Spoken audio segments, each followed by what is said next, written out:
Olá pessoal, meu nome é André Rabelo e no vídeo de hoje a gente vai falar sobre fundo de investimento imobiliário.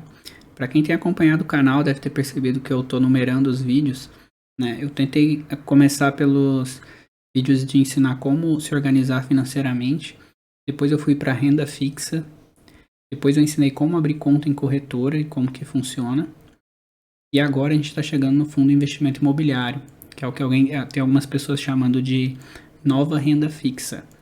Por que estão chamando de nova renda fixa? Porque ele é o investimento de risco com menos risco que tem. Ele é um intermediário aí entre a renda fixa e a ação. Bom, o que é um fundo de investimento imobiliário? É um tipo de investimento onde você compra um pedacinho de algum local físico. Tá? E aí esse pedacinho é alugado. E você ganha em cima disso. Então, basicamente é assim. Você tem um gestor, por exemplo, compra uma área toda de um shopping. E aí esse cara, ele vende as cotas, os pedacinhos desse shopping para várias pessoas. E você recebe um aluguel de acordo com o tamanho do pedacinho que você tem, de quantas cotas você tem. A mesma coisa acontece em relação ao financiamento imobiliário.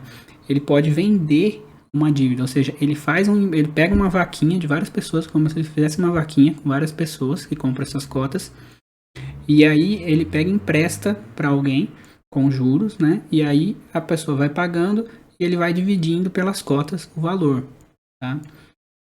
Então, a grande vantagem do fundo de investimento imobiliário é que você tem um gestor que cuida disso, ele cobra e ele divide tudo que tiver de rendimento.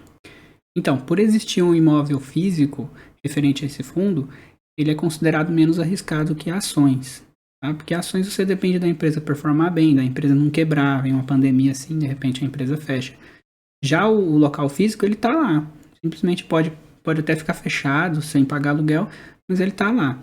Uma hora ele volta, ou no máximo o que vai acontecer é ele ter que vender esses imóveis e aí ele vai dividir o valor por quem tem as cotas, por quem tem esses pedacinhos. Tá? Normalmente, esse dividendo ele é pago todo mês. Esse aluguel ele é pago todo mês. Mas o gestor pode pagar em até 6 meses, que é o semestre. Tá? Aí no caso é obrigatório. Bom, aqui os tipos de fundo de investimento imobiliário. O fundo de tijolos é aquele que eu falei que tem um local físico lá. Então pode ser um galpão logístico, pode ser um shopping, pode ser lajes comerciais, podem ser agências bancárias, hotéis, pode ser hospitais. Então aquilo lá está alugado para alguém e o dono não é um dono, são várias pessoas. Cada um tem um pedacinho, cada um tem uma cota. E dependendo do tamanho do seu pedacinho, você vai receber um aluguel proporcional. Tá? Tem o fundo de papel, que é aquela questão que eu falei da dívida. Na verdade, então ele pegou o dinheiro de várias pessoas, como se fosse uma vaquinha entre várias pessoas, emprestou para alguém comprar determinado imóvel e essa pessoa vai ficar pagando isso. E aí você recebe o juro em cima do que ela está pagando. Tá? E existe o fundo de fundos, que o pessoal chama de FOF, que ele é um pacote de fundos de investimento imobiliário. Então pode ter ali galpão logístico, pode ter de shopping, pode ter de papel, que é os de dívida, pode ter um monte de coisa. Quem fica fazendo a gestão disso é uma pessoa experiente que vê, o momento agora não tá bom para isso daqui, para shopping, porque tá fechado por causa do Covid. Então ele sai desse e compra de outro. Não tá bom para agência bancária porque tá saindo esses bancos digitais e as agências estão fechando. Então ele sai desse e compra mais de algum outro, entendeu? Então ele fica gestionando isso, né, gerindo isso, e você recebe lá todo mês ou todo semestre o valor referente a esse aluguel. Então tá, e como que você escolhe um fundo de investimento imobiliário? Bom, o fundo de investimento imobiliário, ele é composto por um código. Existem vários fundos de investimento imobiliários, desses vários tipos que eu falei, né, e tem várias questões que devem ser analisadas. Por exemplo, se ele é um fundo de vários imóveis ou de um só, se o contrato dele é bom ou não. Por exemplo, teve um fundo aí agora no passado, alguns anos atrás, que a Petrobras era a única cliente dele e ele tinha um galpão único que a Petrobras alugava. E aí ela avisou que vai sair. Então, por enquanto ele está pagando bem, porque ele quer manter quem está com as cotas, mas quando ela sair, vai ser muito difícil de alugar de novo, porque ele está num lugar ruim, é um galpão único e o cliente está desistindo de alugar.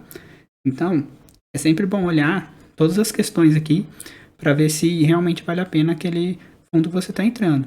Tá? Então tem essa questão de ter mais de um imóvel. Às vezes mais de um imóvel, né? Às vezes você olha lá nos sites de análise, você vê que eles têm imóvel no Brasil inteiro, por exemplo. É um fundo bem diversificado, então é bom. Né? Às vezes tem boas localizações, por exemplo, está nas melhores avenidas das cidades, não é local afastado, que vai ser difícil de alugar no caso de alguém sair. Tem a questão do cuidado com o cliente único, que eu mencionei também, né? Às vezes tem um cliente único, mas tem um contrato muito bom, por exemplo, é o Banco do Brasil ao cliente. Tem agência no Brasil inteiro e está tudo com um contrato bom, então às vezes vale a pena. E eles têm uma correção pelo IGPM, né, que é a inflação do aluguel lá. Então, quanto mais sobe o GPM, melhor ficam os aluguéis que eles pagam, os dividendos que eles distribuem. E tem que tomar cuidado, que às vezes você olha lá na análise do fundo, nesses sites, e você vê que tem fundo pagando muito dividendo, muito alto. Então, acima de 1% é sempre bom analisar bem, porque pode ser que ele esteja se expondo a um risco maior, a algum cliente ruim. Pode ser que ele esteja vendendo ativos, então ele distribui o valor também da venda. Ou ele pode ter recebido alguma multa, você acha que ele paga aquele dividendo bom, mas você olha o histórico dele no passado, não recebia tanto assim. Aí é a questão de algum cliente que ficou devendo e pagou uma multa. Tá? Sempre checar também o valor do fundo em relação ao patrimônio dele, para ver se ele está barato ou não. O que seria o patrimônio dele? Por exemplo, às vezes o fundo é R$100.